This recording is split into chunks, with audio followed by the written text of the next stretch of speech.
Margaret lived in the same cozy house for over 50 years, a place full of memories, laughter, and love. Her husband Thomas had built it with his own hands before their son, Adam, was even born. Every brick reminded her of his strength, and every window held reflections of her past. After Thomas passed away, the house felt emptier, but Margaret stayed strong for Adam. She raised him with care, cooking warm meals, helping with homework, and tucking him in every night. Adam was her world, and she did everything she could to give him a happy life.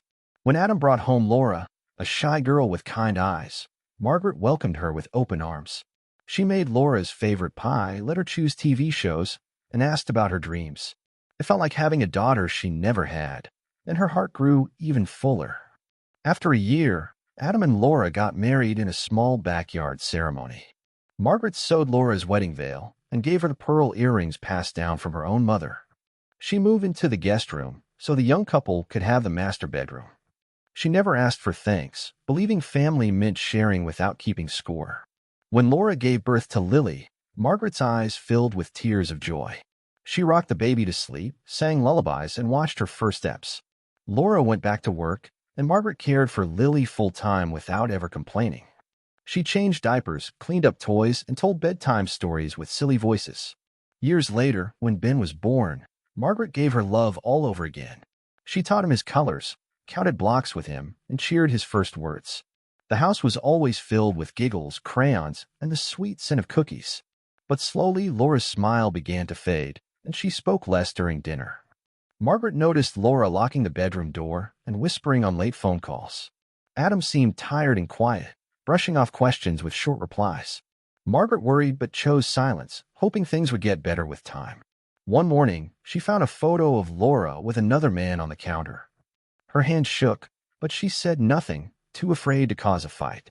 She hid the photo in her drawer, convincing herself it might mean nothing. But Laura started making excuses to avoid family dinners and left chores undone. She stopped letting the kids play alone with Margaret, saying they needed space.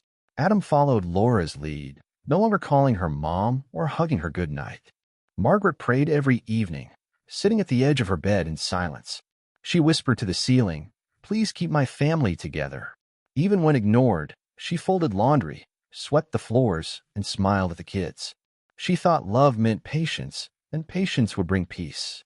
One day, Laura accused her of interfering too much, saying she felt watched. Margaret's heart broke, but she only nodded and apologized. She never argued, never raised her voice, never made demands.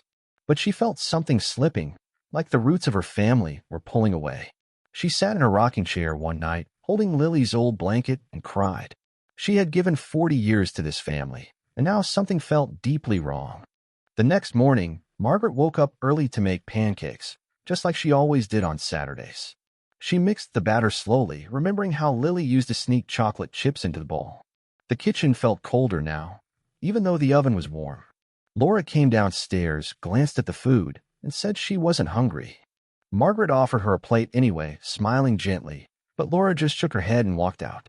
Adam didn't say much either, just grabbed a cup of coffee and mumbled about work.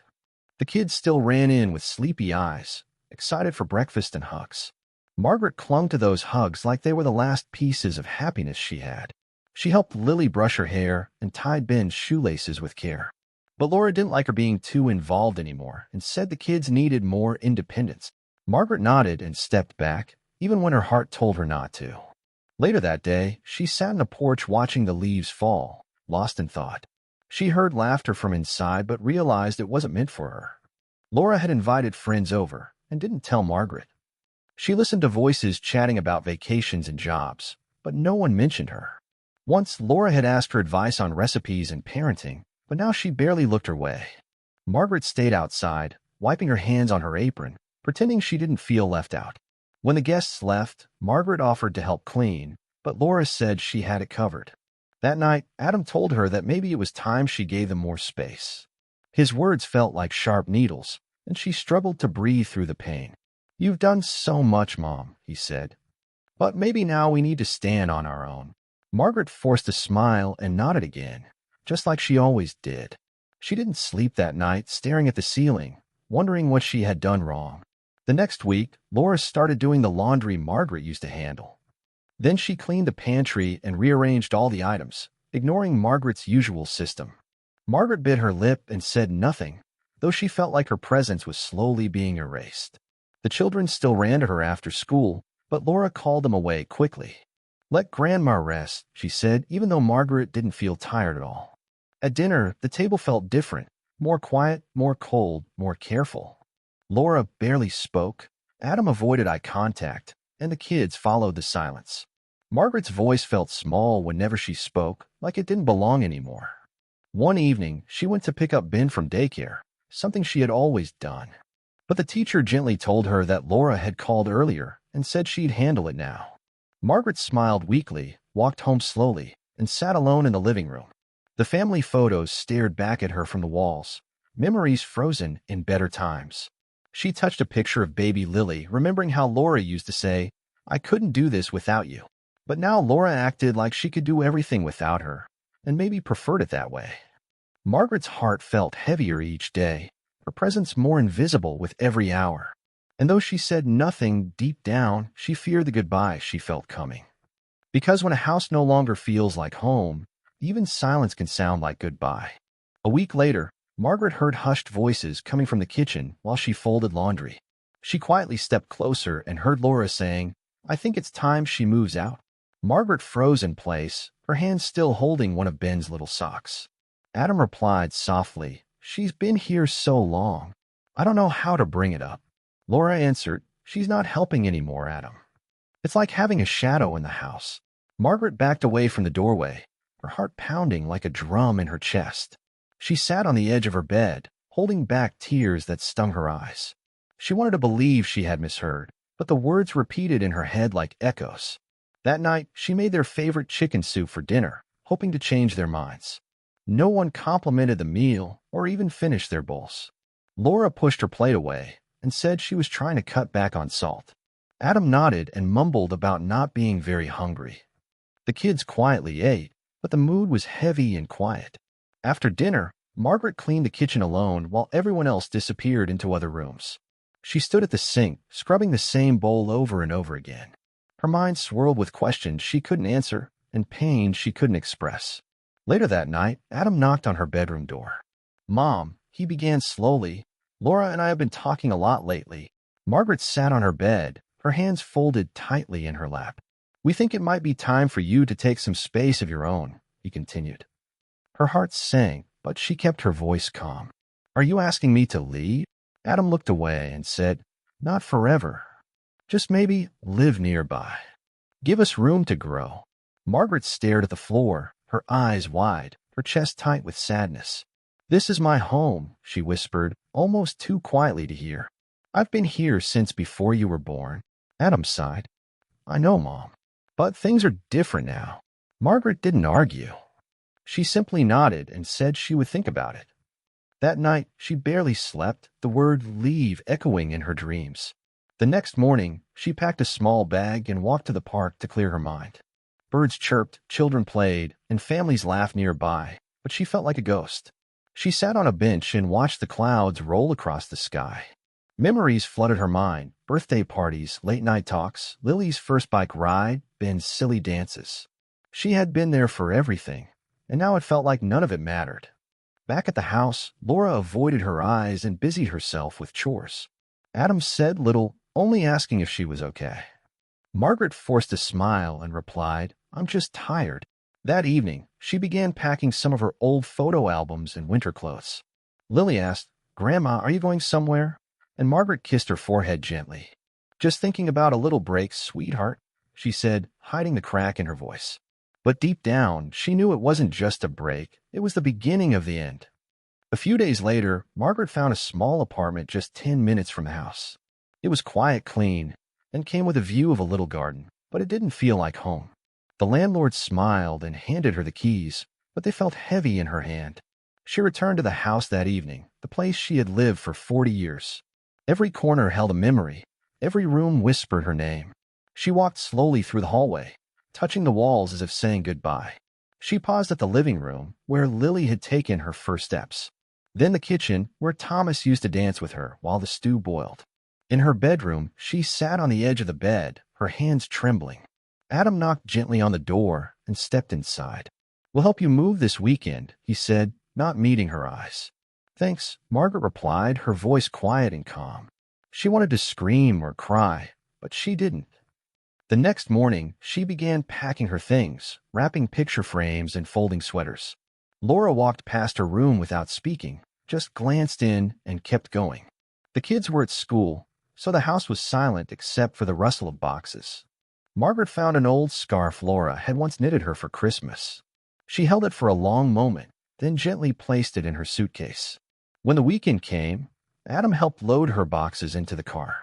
He looked tired and sad, but said nothing beyond instructions about the furniture. Laura stayed behind, saying she had to clean the garage. Lily and Ben hugged Margaret tightly, asking if she would still see them. "Of course," she said with a smile that didn't quite reach her eyes. "I'll always be nearby, just a phone call away." The drive to the new place was short but felt like miles. Adam carried her things inside, gave her a quick hug, and left in a hurry. Margaret stood alone in the doorway of her new apartment, surrounded by boxes and silence. She unpacked slowly, placing each item carefully, as if building a new life one object at a time. She hung family photos on the walls and set her favorite rocking chair near the window. The first night felt strange, like staying in someone else's home. The ticking clock echoed louder, and the streetlights outside flickered like distant stars. She made tea, turned on the radio, and tried to pretend she wasn't lonely. Days passed quietly, with no knocks at the door and few phone calls. She sent texts to Adam and Laura, short messages just to check in. Sometimes they replied, sometimes they didn't. The kids video called her once a week, and she lived for those moments. She asked about their homework, listened to their stories, and saved every screenshot of their smiles. But in between those calls, the hours stretched on like empty pages. Margaret kept hoping someone would visit, but no one came. And so, for the first time in 40 years, she was truly, deeply alone. The seasons changed, and with them, Margaret's days grew quieter and longer. Fall brought golden leaves outside her window, but no one to rake them with. She started visiting the grocery store just to hear people talk around her. At the checkout, she chatted kindly with a clerk who smiled and called her ma'am. Margaret smiled back, even though her heart still ached inside. She baked cookies and brought them to her neighbors, hoping to make new friends. Most said thank you politely, but didn't invite her in. She began volunteering at the library once a week, helping shelve books and read to kids. It brought her peace to feel useful again, even if only for an hour or two. One afternoon, she saw Lily at the library during a school trip. Lily ran into her arms, grinning with joy, and Margaret felt the warmth rush back. But when Laura came to pick up the class, her smile faded when she saw Margaret. "Oh," Laura said, surprised. "Didn't know you worked here." "Just helping out," Margaret replied gently. "Nice to see you." Laura nodded but didn't stay long, leading Lily away quickly.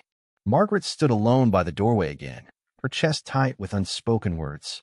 She didn't blame Laura, though she didn't understand what had changed so much. They had once shared late-night talks, laughter, and motherhood stories. Now all they shared was space between them, full of silence and sharp edges. The next weekend, Margaret baked Lily's favorite banana bread and left it on their porch.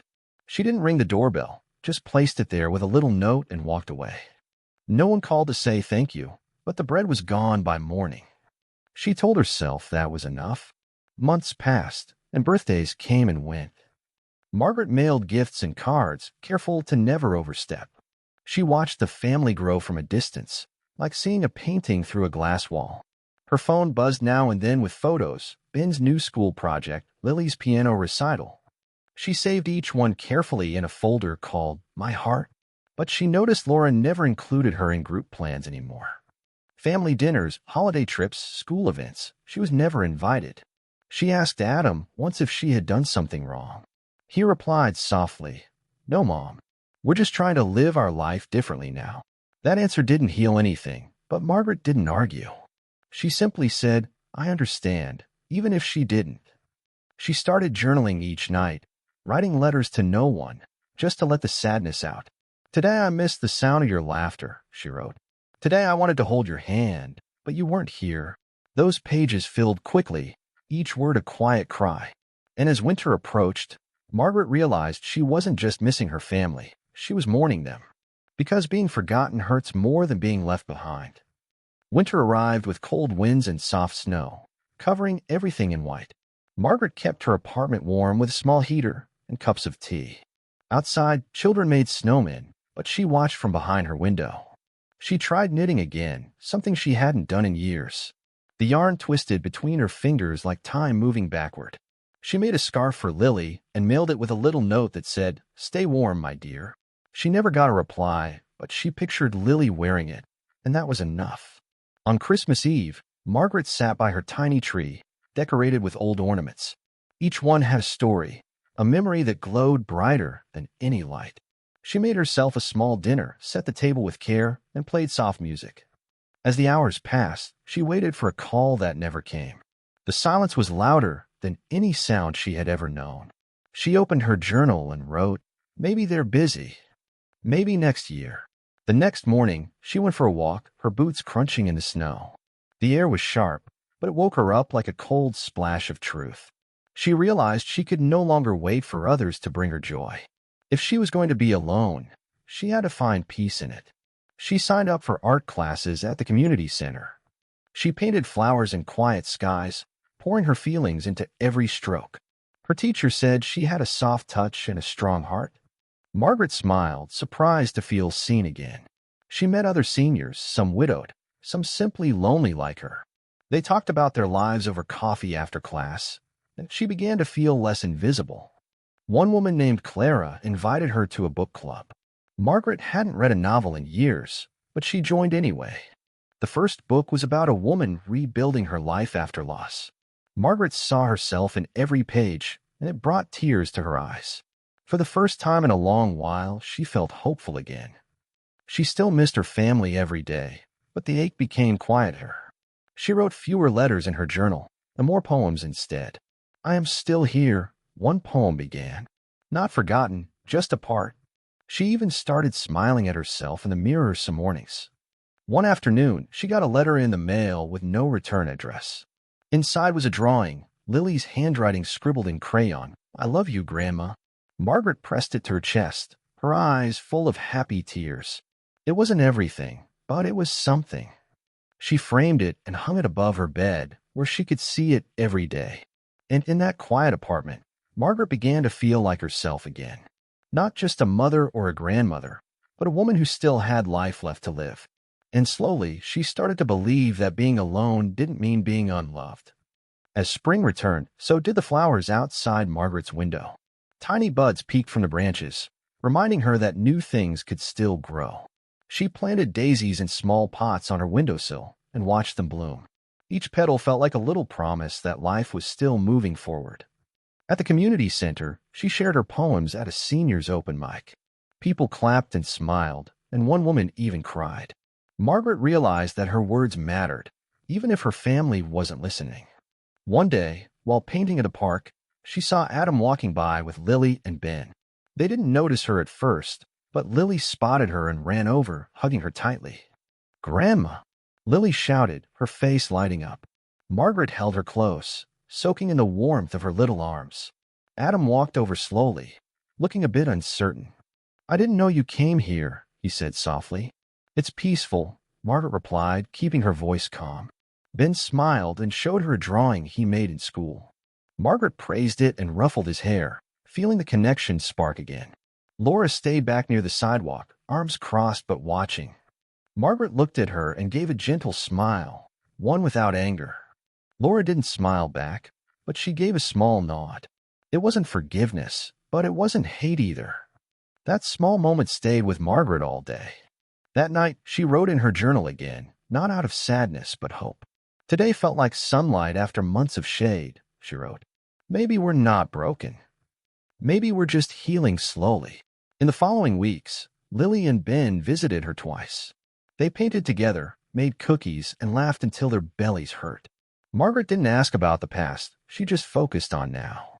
She realized love didn't always need to be big or loud. Sometimes it was a phone call, a crayon drawing, or a shared cookie. She began making scrapbooks filled with memories and poems. One day, she said, "These will tell my story." She included both the joyful times and the painful ones. Because every chapter mattered, even the ones that hurt. She knew now that families weren't always perfect.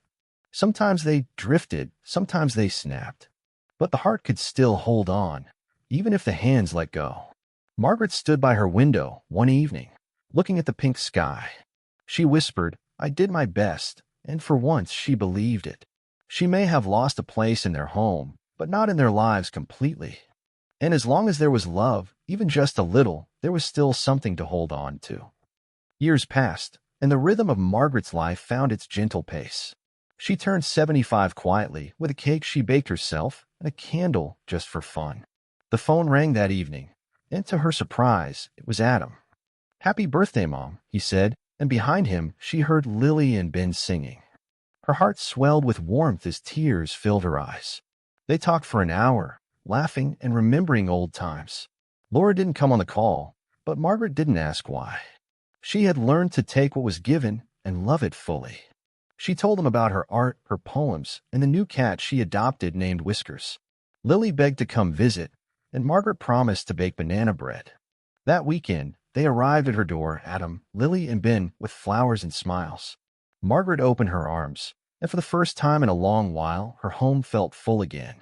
They looked through old photo albums, laughing at baby pictures and funny haircuts. Ben asked about Grandpa, and Margaret shared stories about Harold's silly jokes and kind heart. For once, the memories didn't make her cry. They made her feel proud. As the sun set, they sat on the porch with lemonade, listening to birds chirping. "Grandma," Lily said, "can we come more often now?" Margaret nodded, her voice soft. "You can always come. This is your home, too." Inside, Laura waited in the car, watching from the driveway. Margaret stood up and walked toward her slowly. "You can come in if you want," she said kindly. Laura hesitated, looking down at her hands. "I don't know if we can fix everything," she whispered. "Maybe not," Margaret replied. "But we can start again." Laura looked at her, tears forming in her eyes. She opened the car door and stepped out. That night, they sat at the same table for the first time in years. Conversation was quiet at first, but it slowly found its way. Margaret brought out an old board game, and laughter eventually filled the room. It wasn't perfect, but it was real. Later, as she washed the dishes, Margaret looked out the window at the stars. She thought about all the days she had spent waiting and wondering. And now here they were, under the same roof again. Not as they once were, but maybe even better. Because love, she realized, doesn't always come easy. Sometimes it breaks, bends, or hides behind pride and pain. But if it's true, it finds a way to return. And when it does, you hold it gently like a fragile bird.